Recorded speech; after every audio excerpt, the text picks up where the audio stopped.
Seguimos aquí en su espacio, Voz para el Cambio. Esta ventana de opinión de compromiso con la patria, con la humanidad. Lamentando lo que está ocurriendo en esa parte euroasiática entre Rusia y Ucrania, asusado todo por Estados Unidos y todo ese eje imperial europeo.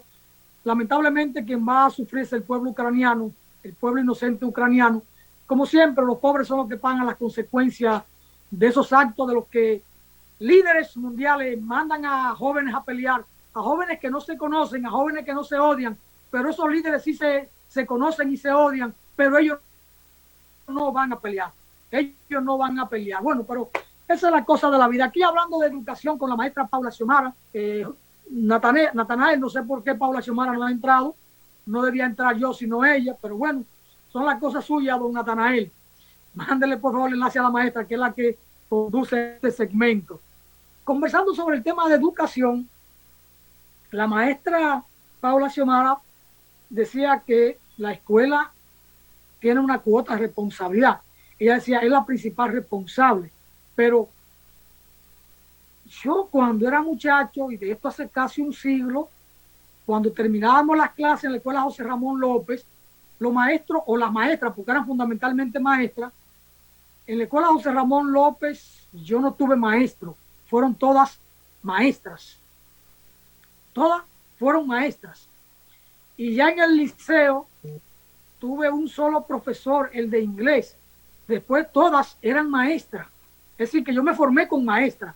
Quizá por eso, inconscientemente, es mi gran respeto a las maestras. Porque en primaria y en secundaria yo tuve maestra, no tuve maestros. Ya en la escuela agrícola sí tuve, la mayoría eran maestros, casi todos eran maestros. Okay. Pero bueno, cuando yo era estudiante maestra en la escuela José Ramón López, cuando salíamos, el cuerpo docente, la maestra, se quedaban reunidas para conversar de cualquier eventualidad que ocurriera en la tanda, fuera matutina o fuera vespertina. Sí, se quedaban un rato las maestras ahí en la dirección para evaluar qué había pasado. Y cada día en el receso, las maestras iban a la dirección, y eso ocurría también en el liceo, y se reunían por si ocurría cualquier situación que debían darle respuesta colectiva como centro académico. Ahí estaban reunidas las maestras. Es decir, y no tenían doctorado, ni tenían maestría, ni tenían PhD. Eran maestras, muchas con el sexto curso, el octavo, el bachillerato hecho, pero eran nuestras maestras. Pero el sentido de responsabilidad, porque al mismo tiempo de ser nuestra maestra, eran todas nuestras madres. Era el sentido con que operaba el sistema educativo. Hace un siglo de eso cuando yo era muchacho, por supuesto. Hoy la sociedad es mucho más compleja, es mucho más grande, hay muchos más estudiantes, hay mucho más problemas por la complejidad misma de la sociedad y es diferente. Pero bueno, comentaba estas cosas en lo que usted llegaba, maestra. Bueno, yo le escuchaba y me da mucha risa lo que dice usted de las maestras, pero yo también recuerdo que mis maestras eran para mí, y mis maestros, eran más maestras, eran para mí un referente. Y cuando una vez me mandaron a la pizarra y escribí bastante así, bien derechito y bonito, me dijeron, ella va a ser maestra. Yo inmediatamente dije que yo no iba a ser maestra, porque siempre yo pensé que yo iba a ser químico. Entonces combinamos las dos cosas. Mi maestra tuvo razón. Entonces, los profesores en aquel tiempo se implicaban tanto en la vida de sus estudiantes, se interesaban tanto en la vida de cada uno de sus estudiantes, que eran capaces de ser vistos por esos estudiantes como una persona referente y que te quería ayudar. Yo no sé qué ha pasado ahora, pero las conexiones que uno veía que se hacían, yo no estoy viendo que haya esa implicación. Creo que los profesores estamos como alejados, que se siente que llegamos al aula a cumplir con un papel y que estamos deseando, igual que el estudiante, que esos minutos con ellos terminen. Entonces, eso no ayuda a la hora de un docente acercarse a un estudiante y que ese docente y que ese estudiante te crea que tú realmente estás interesado en él, que tú quieres ayudarle. y que lo que tú le dices sea algo que él quiere escuchar.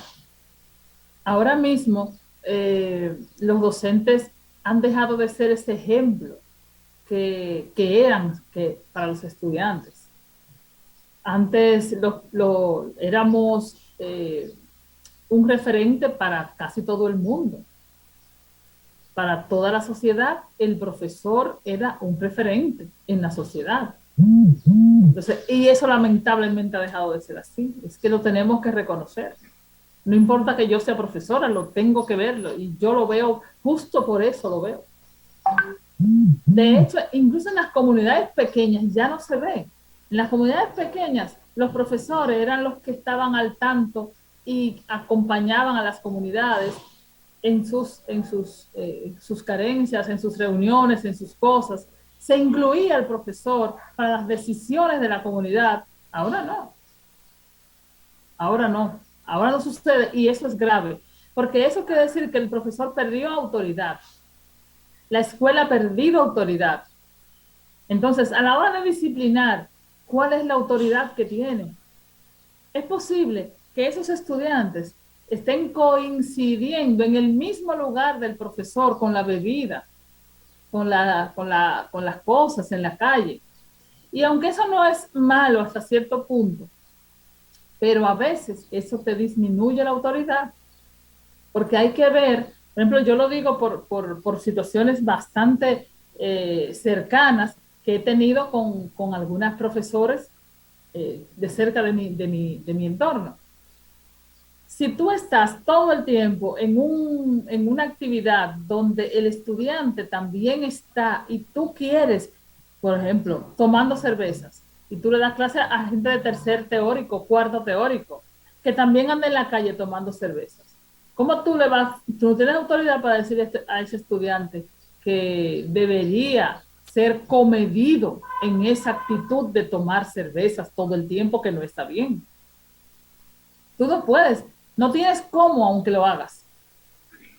Entonces, eso por decir un ejemplo tonto, pero eso ocurre mucho, ocurre muchísimo. Antes yo recuerdo que era difícil que tú hicieras alguna de las cosas que son muy típicas de hacer ahora. Es común, ahora cualquier profesor se detiene en la puerta de la escuela donde da clase, porque ahí hay un barcito a tomarse una cerveza porque ya terminó. Eso parece no ser nada, pero es mucho, porque usted tiene que tener una imagen, y esa imagen va de la mano con su formación a la hora de usted conversar con ese muchacho y con esa muchacha, y que ese estudiante le pueda ver como una persona que sí, mira, sí tiene autoridad. No me atrevo a levantarle la voz porque mi profesor es mi profesor. Entonces, esto es bastante complicado. Por eso es un problema de sistema. Y por eso hablaba ahorita de la formación docente. Porque todo esto viene a raíz de hace muchísimo tiempo, usted sabe, cuando comenzaron a entrar mucha gente tipo bachiller a las escuelas a dar clases. Mire, el día pasado, en octubre, 30-31, un grupo de jaboneros nos reunimos en Jarabacoa. Arismendi Álvarez Marcelino, un sociólogo brillante, quizá de lo más brillante que tenga el país y que no es conocido a nivel nacional, radica en Santiago, de Dajabón, fue mi compañero de estudio. Él daba un testimonio que en un momento dado, él y José Alejandro Salcedo de Semuguchú, y lo digo porque él lo comentó públicamente y quedó grabado y el video es público. Eran jóvenes, 17 años, 16 años, y andaban visitando lugares no santos por las noches. Y Dajabón, en ese entonces un pueblo relativamente pequeño, ya hoy relativamente grande, en términos poblacional, la noticia llega a una de las maestras de ellos. Y esa maestra invitó a una reunión a las madres de ambos, a doña Rosita y a doña Antonia Marcelino, y le contó de sus 2 hijos, en lo que andaban por las noches, en lugar de estar estudiando. Y ahí acabó el problema. Arismendi enderezó el rumbo, estudiante brillante, profesional excepcional, ciudadano de bien, de progreso, solidaridad, un hombre ejemplar. Pero la maestra antes visitaban a los estudiantes. A mí me dio un mareo porque Titi, el maestro de piano, hermano de Ponce Rata, de Aristóteles, me pinchó con un fleje y me cortó, vi la sangre y me mareé. Al marearme, una de mis profesoras, la profesora de 6º curso, entendió que yo tenía anemia y durante una semana fue a llevarme 1 litro de leche todos los días a mi casa. Ella en persona, la profesora Altagracia Roca, Shala.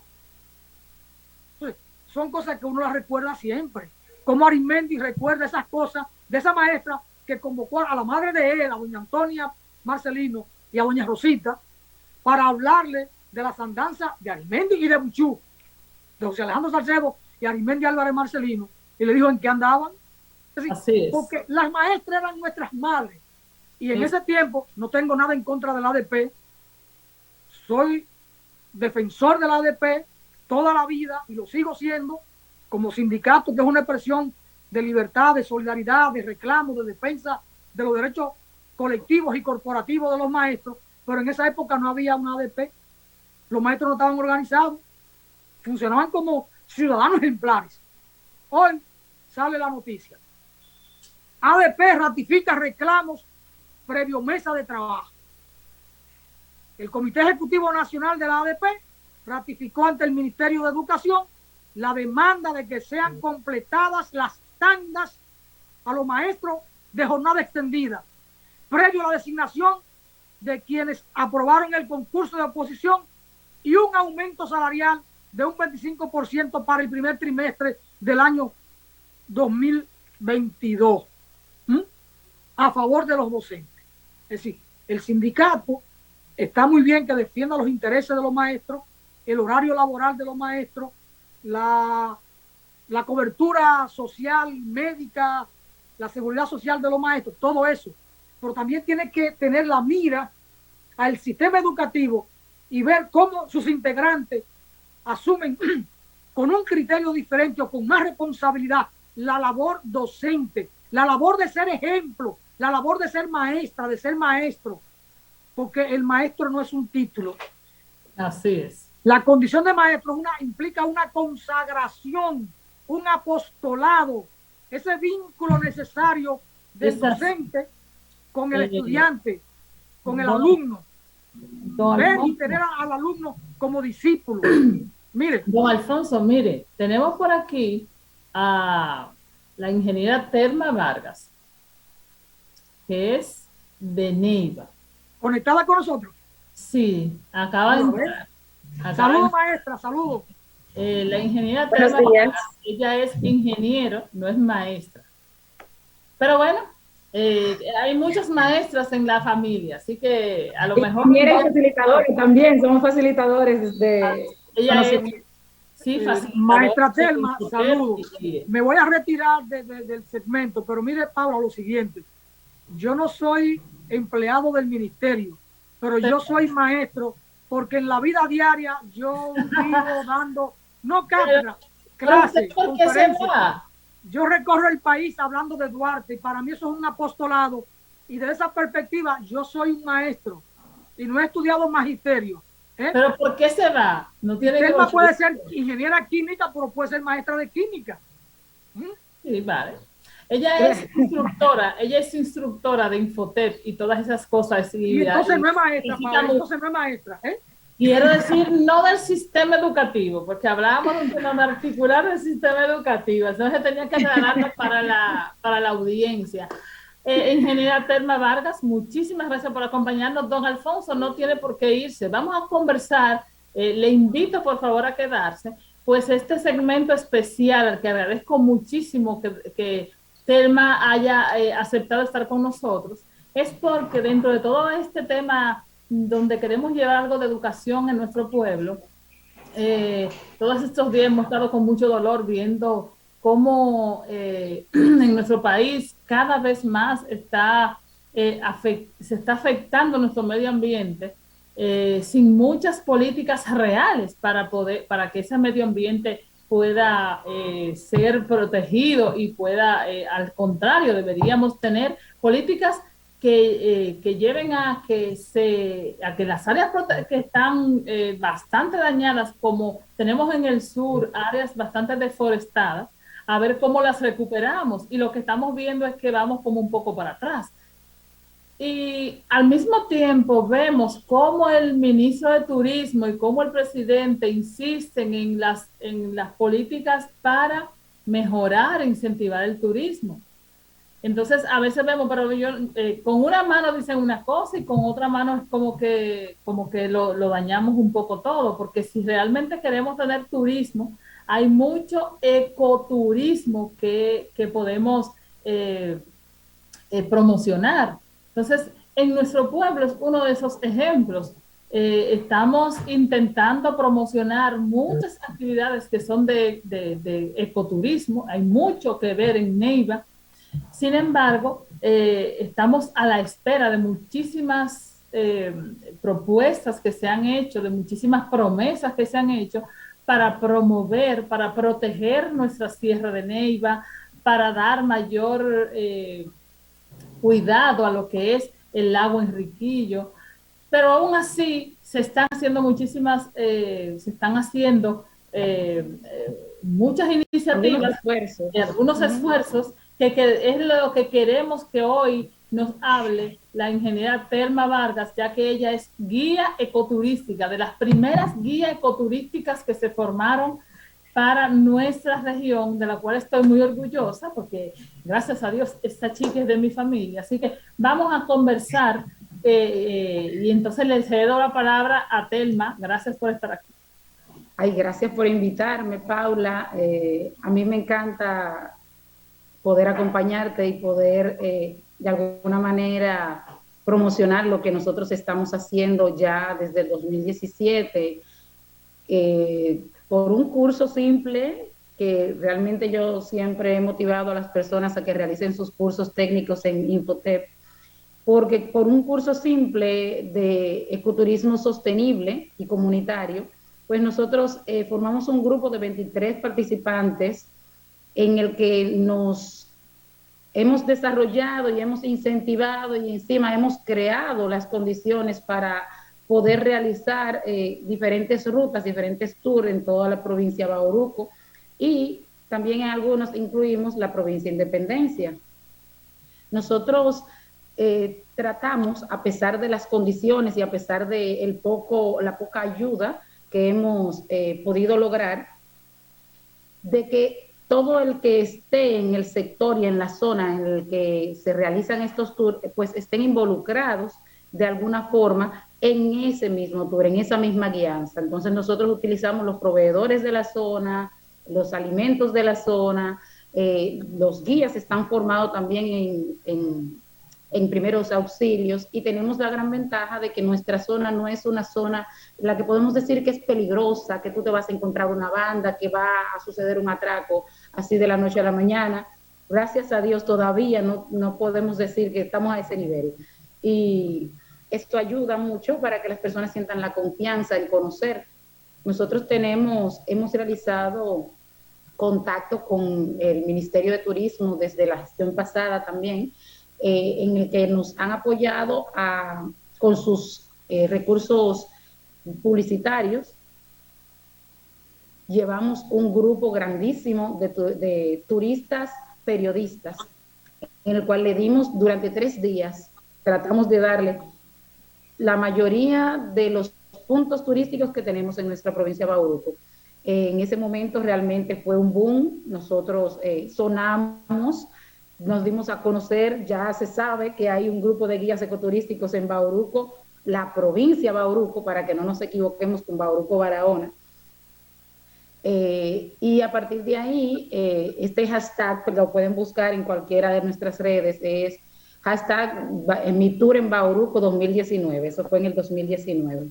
Después de ahí hemos recibido a varios bloggers turísticos está Aquaman, está Andariegos RD, que ahora nuevamente Andariego volvió y realizó en otra parte del sur, que también pertenece a nuestra provincia de Bauruco, que es en Los Ríos e Higo de la Cruz, que es una zona casi virgen totalmente y es muy hermosa, tiene unas características naturales entre frío, altura, humedad, todo eso hace que sea un lugar especial, muy parecido a las condiciones que tiene Constanza en esa parte. Wow, Telma. Me interesa mucho que vayamos haciendo, que vayas hablándonos así con más detalle de cuáles rutas tenemos, de qué cosas ver, porque a mí me da tanta cosa de pensar, cuando la gente se refiere a Neiva, piensa en todo lo seco, en todo lo feo, en todo lo esto. De una vez hace así, dice, es que hay un sol y una cosa que tú así, tú pones los ojos así.